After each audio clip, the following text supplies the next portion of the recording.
Master P, respect man. Nyumva nukubizi iby'urukundo nkukunda, reka mbikwibutse pajo atutazabyibagirwa. Mu magana yose y'abeza bose nawakuze imbere. Nanjye nsuza buri umwe wese ufite impano uri mu nce zigiye zitandukanye z'igihugu, nta kindi nakubwira uretse ko twakuzaniye ikiganiro kigomba kuba cyafasha impano yawe, ari cyo Street Talent. Iki kiganiro icyo kigamije ni ukugira ngo wowe ufite impano uzajye urayerekana, kugira ngo n'uri kureba iki kiganiro abe yagufasha kugira ngo ube wazamura impano zawe. Muhaye ikaze wowe aho uri hose. Uyu munsi rero twaje mu gace ka Kacyiru cyangwa se akarere ka Gasabo, twaje gusura impano ihatuye ariyo Prince. Tugiye kuyisura mu rugo iwabo, ubundi turebe ese Prince abayeho gute, afite iyihe mpano. Ni umuhanzi, araririmba akanabyina. Ibi ni ukugira ngo wowe ukurikirana ikiganiro cyacu kuri ino televiziyo uzajye urabona impano abanyarwanda dufite zigiye zitandukanye, kugira ngo tugire uruhare mu kuzamura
nkareba ukuntu hameze, mwegeranya nkakora amasuku bisanzwe.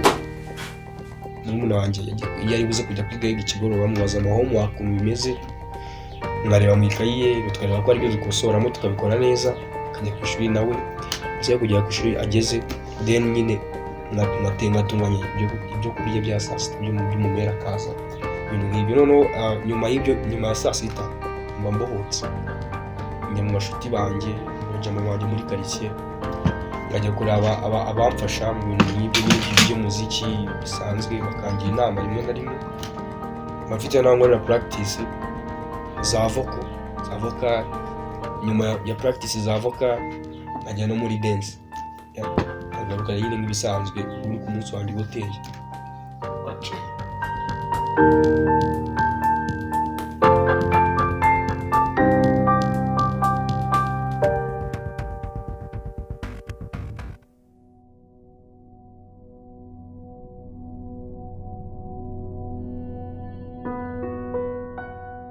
Prince, ni ryari watangiye kwiyumvamo impano yo kuririmba cyangwa se kubyina? Kuririmba cyangwa kubyina, first nyine nabanje kubyina, ariko kuririmba byo hashize n'imyaka nk'itatu. Okay, ariko tutari twajya ku bindi, nagira ngo ngiye ubanze nkubiteho kapera wana nk'umuhanzi, sibyo? Banze duhereze ku murongo umwe kugira ngo tube twakomeza. Kikamba akapera nyine ku ndirimbo yanjye yitwa With You.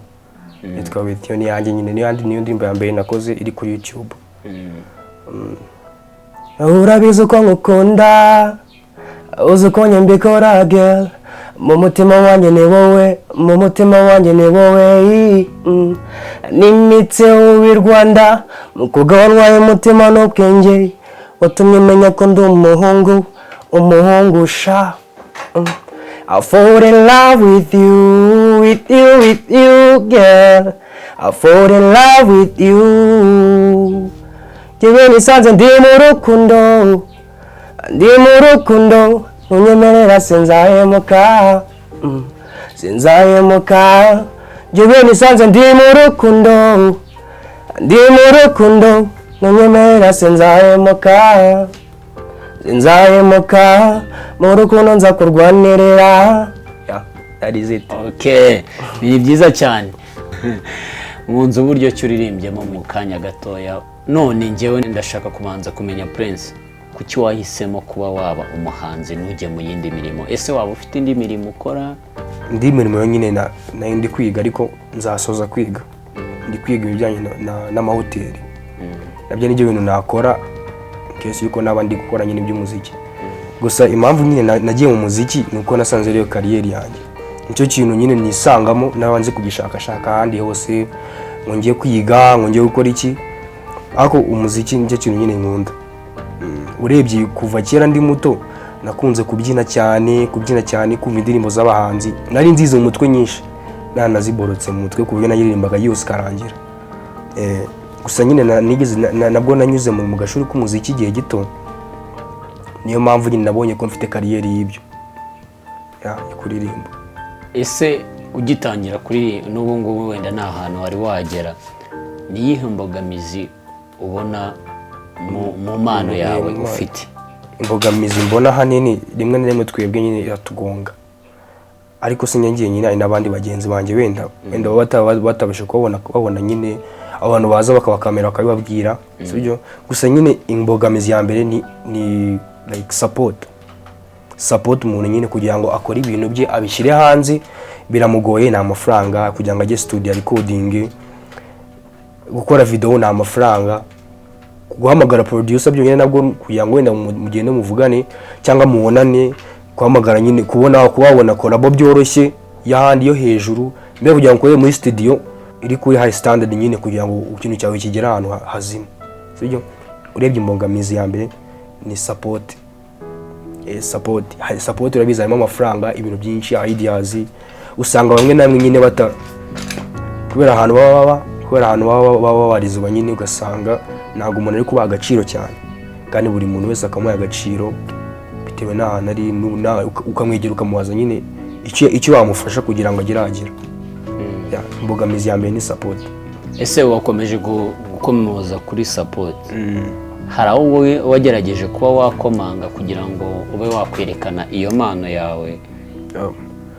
for now nyine naho njye gusa mfite nyine umuntu umfasha wamfashije n'indirimbo ya mbere nakoze bwa mbere niwe wamfashije nyine ndayirekodinga na video twapangaga kuyikora ariko nyine habayeho nyine ikibazo cya mikoro nyine corona ibikoresho kugira ngo ugire umuproducer ukora video ngoze agukore video muri lockdown yabaga bigoye ahita guca amafaranga menshi cyane usanga biragoye nyine kugira ngo umubone ariko nyine mfite umuntu wamfashije gukora indirimbo ya mbere ariko ubu nta management magaze nyine ndukutu. Okay, indirimbo wa recordinze muri studio ni iyo ngiyo turirimbiyeho cyangwa nindi? Yani iyi ngiyi mbaririmbiyeho nyine yitwa Witio. Ukugabanywa umutima n'ubwenge watumye menya ko ndi umuhungu I fall in love with you yeah. I fall in love with you Jibini sanze ndi mu rukundo unyemera sinzahemuka. Rero kubera ko uyu mwanya ni umwanya ubu washyiriweho wo kuba wagaragazamo impano yawe, niyo mpamvu ibiganiro bigomba kuba bikeya none ukagaragaza ya mpano yawe. Umwanya wo kugaragaza ya mpano yo kuririmba cyangwa se kubyina niwo munini kuruta uwo tuganira. Ndagira ngo muri kano kanya nimba ufite indirimbo uzi y'abandi bahanzi yagufasha ukaba wayituririmbira, hari ako waba uziho? Okay, byaba ari byiza uyituririmbira. Ngiye kuririmba indirimbo ya Blavan nayo sinzi ko nyibuka fresh ariko nari ndagerageza. Nyumva no kubizi iby'urukundo nkukunda reka mbikwibutse pajo tutazabyibagirwa mu magana yose y'abeza bose nawakuze imbere nyampinga urabahiga nakuvaho nkajyahe. You're so beautiful girl, I wanna go all with you, so beautiful. I swear to God I will always be there for you. Oh yeah mama, ese mbwira ubona bishoboka again. Oh yeah mama, nukuri sinabikora ye. Oh yeah mama, nanabigerageze sinabishobora. Oh yeah mama, oh yeah sinabishobora again.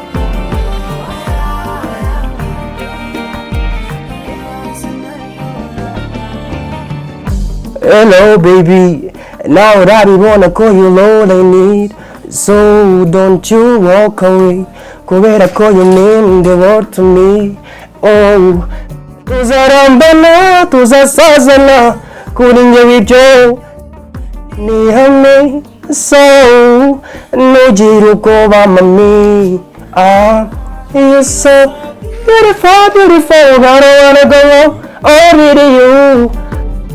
So beautiful. That's it. Wow, yeah. Kabisa numvishe ijwi ryawe ari fresh.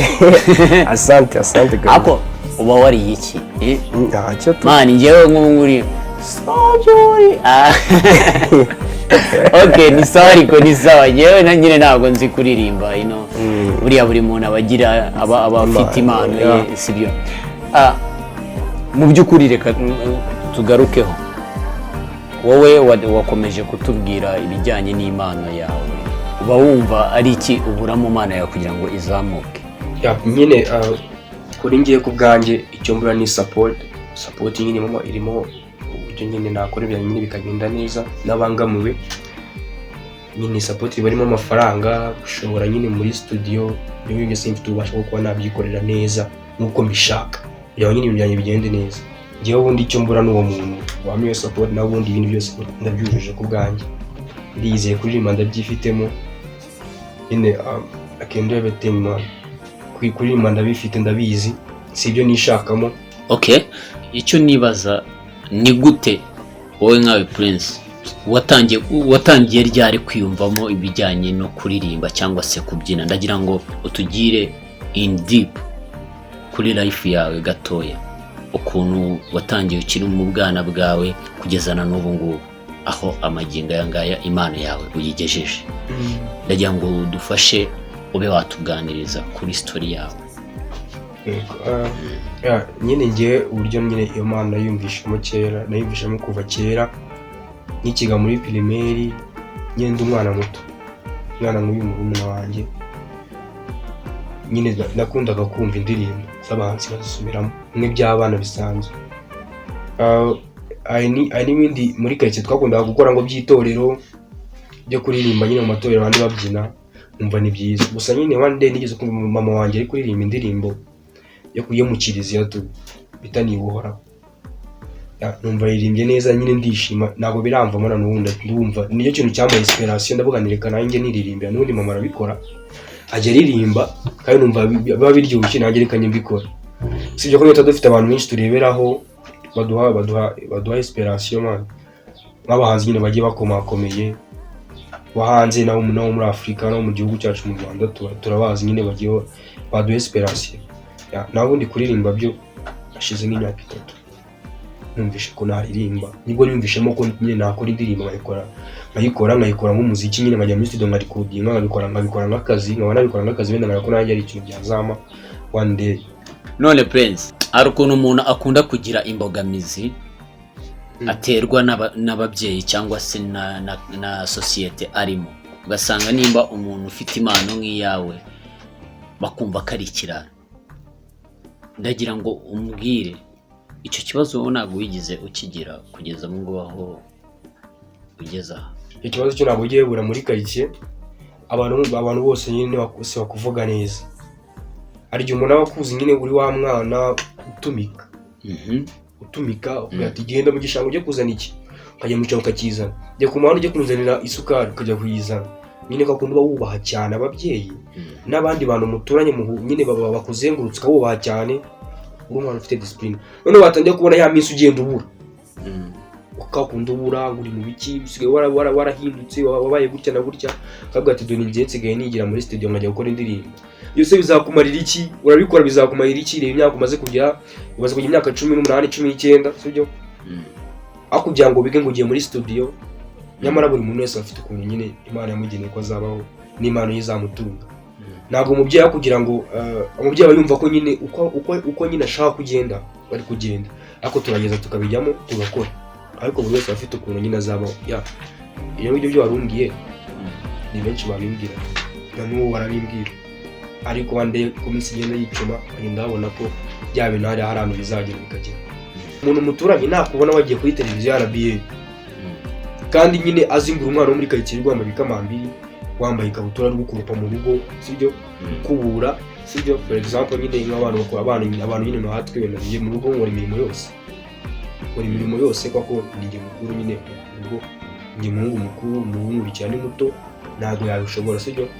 Ukabona nyine umubyeyi aravuga ati mwana yatangiye gutuca, atangiye kugenda asiga wabo afunze akagenda nkajya muri studio, bakavuga ati ntabwo ari byiza. Ariko umuntu yakubona muturanye abona ukora ibintu byose, ikintu cyose umustar atakora, umuntu nyine ufite amafaranga atakora, avuga ati uri kujya mu by'abastari, ugiye kwigira umuhanzi, ufite amafaranga nyine cyagiye ubona wambara neza ukagenda witegera akamoto ukagenda kuri televiziyo ukajya gutigita nyine ngo ko wazabona izo connection, ukaba wageraho nyine uvugana n'abantu barenze nyine bagufasha, sibyo. Nyine bakakubwira ati ngo ibintu bireke, nta kintu bizakumarira, we banze ujye kwiga, nyamara kwiga na muto yiga. Sinzi uko bajya bavuga ngo ujye ubagara habiri, kuko ntabwo uzi ahaziramira. Nyine ngiye ibyo ngibyo narabyumvishe, ariko ntabwo ndabyumva, ngatekereza ikizangira akamaro mbere na nyuma rero nkabona ahunge. None se nubwo twagarutse ku bintu bijyanye no kuririmba cyane, kuko kubyina turi buze kubigarukaho nabyo, uri buze kutwereka impano yawe yo kubyina, ariko ibyo ndagira ngo umbwireho gatoya, ibyo bintu bifatanya gute kubyina kuririmba? Yego, kubyina no kuririmba ni ibintu byoroshye ko wabifatanya, sibyo. wenda hari iyo hajemo ishuri nibwo ibintu nyine biba bisa nkaho bigize kuko kwiga bimfata umwanya munini kurusha uko nabona umwanya ujya muri ibyo by'imiziki kandi numva ko kwiga mu gihe ndi umwana wo mu rugo have to respect it nyine ngomba kubikora kuko ntabwo nirihira iki Minerval ariko kubyina no kuririmba ni ibintu umuntu yafatanya bigakunda practice nakora ndi kubyina nshaka no kuzikora ndi kuririmba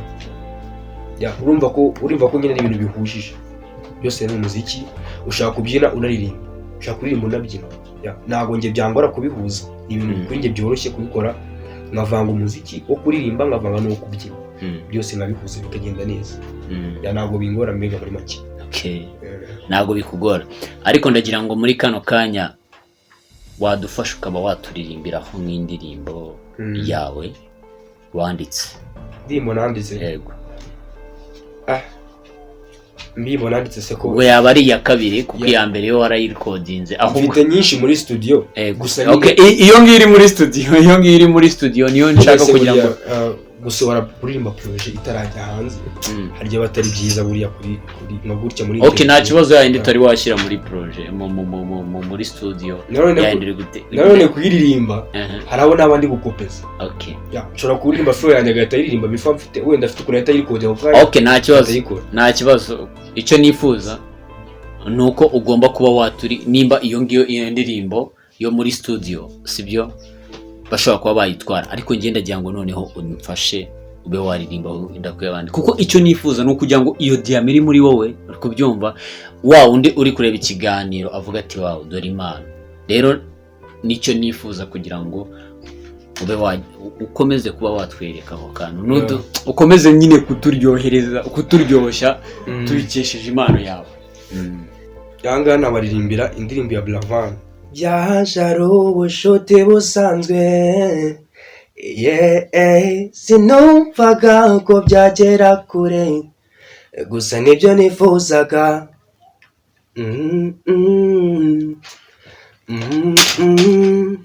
mu by'ukuri yari nk'ikirere cy'ijoro cyuje umucyo sinamenyaga icyo anekereza ngo ngihereho ariko nabonaga nsekera bikanzonga kurushaho sinamenye ko nawe burya anyikundira nyirivuga ntibyatinze gucamo oya arababara nkababara oya nanjyewe nawe umva naramukunze nawe arankunda imitima nayo turagurana oya sinamujya kuri rukundo oya nukugeza kugusaza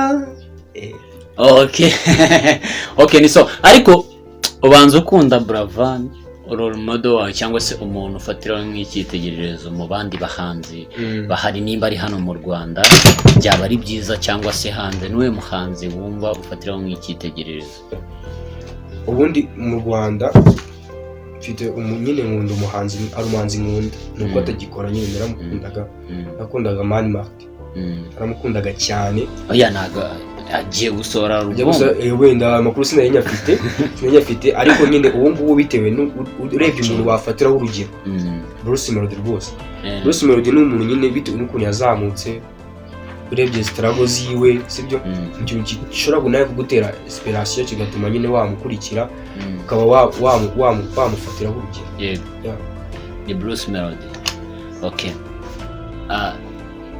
icyo nifuza kuba nakubaza sibyo wowe ufata ute hari igihe umuntu aba afite impano akumva ko ariyo igomba kumutunga akirengagiza ibindi sibyo akareka n'amashuri akareka ishuri yakumva ishuri ati ntabwo najya mu ishuri ngende umuhanzi nzi kuririmba ndagira ngo ugire icyo wambwira kuri icyo kintu kuko hari benshi tukigira tuba dufite impano tukumva ko ya mpano yacu ariyo igomba kuzatugira abo turi bo sibyo umuntu ufite iyo myumvire wamubwira iki iyo myumvire ibyo ntabwo ibyo ngibyo nabihagararaho nkanjye sibyo ibyo ntabwo nabihagararaho ngo mvuge ngo niba nkunda gukora utubati sinzajya kwiga kuko nakora utubati wagenda kose rya shuri wanga kujyamo rizagufasha uzakenera umubare wo gupima metero, ukenera umubare wo kubara amafaranga. Sijya kubara amafaranga we nta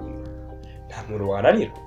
Sijya gusa nyine biragora, gusa nyine kwiga cyo kintu cya mbere umuntu yagashyize imbere mbere yuko atangira n'izo mpano ze, kuko ishuri urebye na perezida ntabwo ayobora atarize, azahura n'abandi bantu bavuga indimi atazi, indimi azagomba kuba yarazize, sibyo? Uko waba umeze kose ntabwo njye numva ko wavanga impano yawe ngo wenda nkanjye ngo ndi umuririmbyi, sibyo? Nkunda kuririmba, nkunda no kubyina pe, bimpa amafaranga make wenda bitewe n'ukuntu nyine amafaranga make nyine umuntu abonye yakaraka sikoze kubyina, njya kubyina mu ndirimbo y'umuhanzi akaguhereza wenda 30 ugataha 30 kumva ko 30 ufashe wabaye umuntu wadanje ko yenda ko zisaza buri gihe. Icyo nshaka kuvuga aho ngaho no kwiga birafasha, birasupportinga kuri ya mpano. Ntabwo umuntu yatumwa n'ikintu kimwe. Niba ushaka kuririmba uziga indimi, niba ushaka kujya gukora muri banki uzagusaba kwiga ibintu bijyanye n'imibare na entrepreneurship, ibintu nk'ibyo.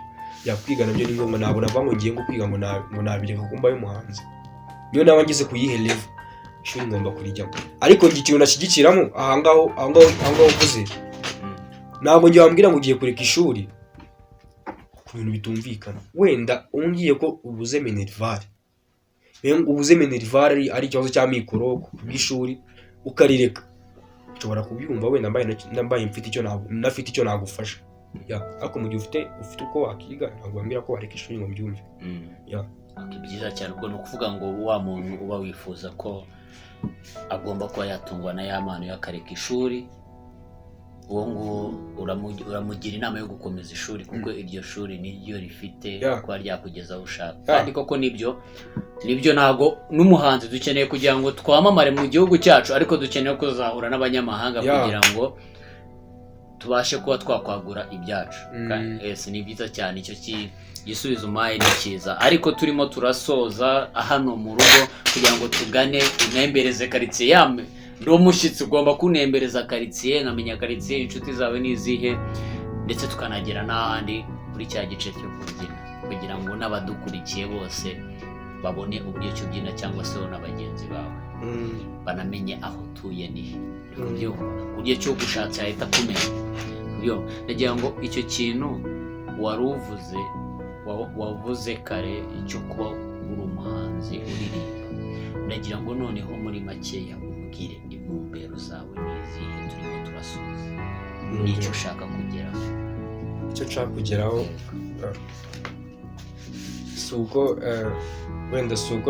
suko naba umuntu nyine ufite suko nakora umuziki nk'amafaranga cyane koko, sibyo?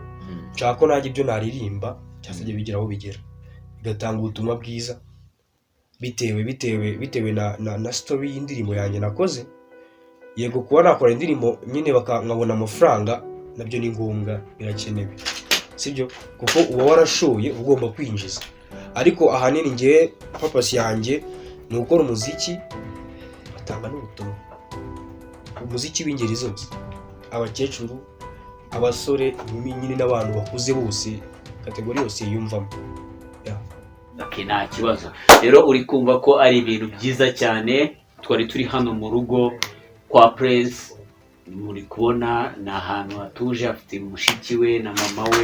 Uri kubona ko ari umunyempano, ariko unasobanutse mu mutwe, ugira icyo yamarira umuryango we. Rero nyuma yo kugira ngo tugirane kino kiganiro, twifuje kuba twatemberana nawe muri karitsiye, akatwereka inshuti ze, tukagenda tunaganira mu rwego rwo kugira ngo muzajye mumenya aho iyo mpano ituye n'aho ibarizwa, ndetse n'imico bayiziho muri karitsiye. Dukomeje kubana namwe mu kiganiro cyacu Street Talents. Murakoze cyane.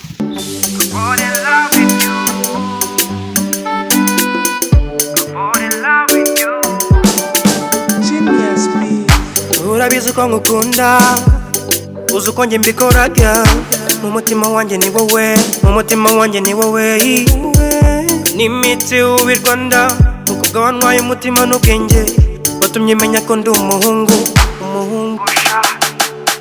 I fall in love with you, yeah. fall in love with you. Jibini sanze ndi mu rukundo, unyemera sinzahemuka. Prince ni umuhungu mugenzi wanjye, ni umuhungu tugirana inama, ni inshuti yanjye, mu buryo akora ni umunyempano, hari byinshi nyine tuziranyeho byinshi cyane.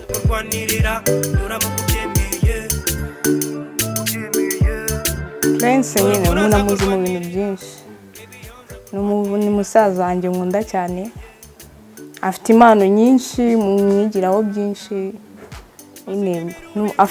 yifitemo impano ikomeye kandi yamugeza kure cyane. Iya mbere nabanje kumumenyaho yari ukubyina, sinatungwe no kumva ngo yagiye mu bintu by'umuziki, sana byarabishoboye kandi arashoboye cyane.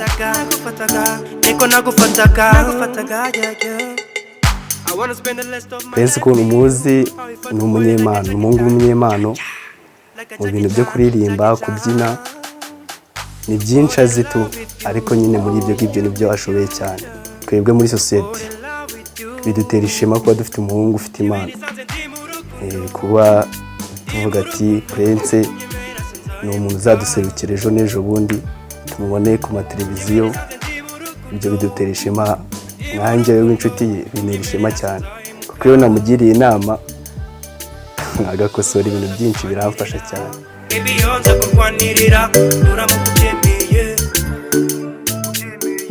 Umuntu aba abura ibintu byinshi mu buzima. Iyo ufite urukundo, abantu bagukunda n'abagushyigikiye, gusa ikintu umuntu aba akeneye ni support, abantu bamushyigikiye kugira ngo Imana yigere kure. Nicyo kintu cya mbere akeneye. Icyo mufasha, hari byinshi nshobora kumufasha, nkareba wenda ibyo ari kumwe agiye gukora, nkambwira ati ibi ngibi ukosora aka, cyangwa wongere mwibi, nkamutera courage nyine, nkamwereka ko nubwo nafite byinshi namufasha. Byo nyine iyo weretse umuntu ko umushyigikiye mu byarimo, imbaraga zo gukora cyane.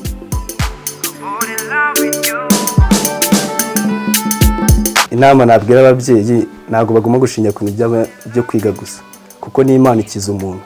Iyo ufite impano yagira ahantu henshi akaguteza imbere. Tubona abateye imbere kubera iyo mpano, yaba ari ukuririmba, tubona ba Kevin bateye imbere kubera ibyo bakora tu. Ariko amashuri ntabwo ariyo yonyine yaguteza imbere, n'impano ufite mu bwawe yaguteza imbere, bigafasha umuryango wawe ndetse na sosiyete ndetse n'igihugu muri rusange. Fall in love with you, yeah. I fall in love with you. Jibini sanze ndi mu rukundo, unyemera sinzahemuka. Jibini sanze ndi mu rukundo, unyemerera sinzahemuka. Mu rukundo nza kurwanirira, baby yo nza kurwanirira, nuramuka ubyemeye. Mu rukundo nza kurwanirira, baby yo nza kurwanirira, nuramuka ubyemeye. Basi byemera ubivuge, ibikunanira umbwire ngo ufashe. Ndabizi ko bitoroshye kubyumva vuba, umfataga nk'inshuti yawe magara, ariko burya nanjye niko nagufataga.